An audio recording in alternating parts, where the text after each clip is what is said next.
નમસ્કાર દોસ્તો, શિક્ષણ વિભાગ સચિવાલય ગાંધીનગર દ્વારા 17મી જાન્યુઆરી 2024માં ગુજરાત પ્રાથમિક શિક્ષણ અધિનિયમ 1947 પ્રમાણે એમને એઈઆઈ એટલે કે પ્રાથમિક શાળામાં કેળવણી નિરીક્ષકની ભરતી બહાર પાડી છે.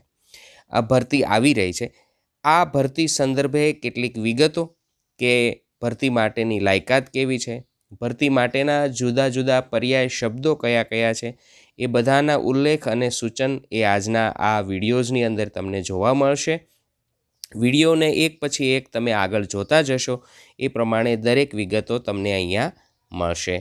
તો આજના દિવસે આપણે એઈઆઈ એટલે કે પ્રાથમિક શાળાની અંદર મદદની શિક્ષણ નિરીક્ષક, જેને આપણે કેળવણી નિરીક્ષક તરીકે પણ ઓળખીએ છીએ, તો એ સંબંધિત જિલ્લા અને મ્યુનિસિપલ કોર્પોરેશનની અંદર વર્ગ 3ની જગ્યાની ભરતી માટે સેવામાં સહાયક શિક્ષણ નિરીક્ષક વર્ગ 3 એ શું છે એની માટેની હવે પછીની સત્તાવાર ગેઝેટની અંદર પ્રકાશનની તારીખ પણ આવશે, એનું જાહેરનામું પણ આવશે. પરંતુ અત્યારે આપ જોઈ રહ્યા છો એની અંદર જુદા જુદા જે શબ્દો છે એ શબ્દોનો પરિચય, એ શબ્દોની ઓળખ તમને આ વિડીયોઝમાં જોવા મળશે. તો હવે આ વિડીયોઝ નિહાળશો.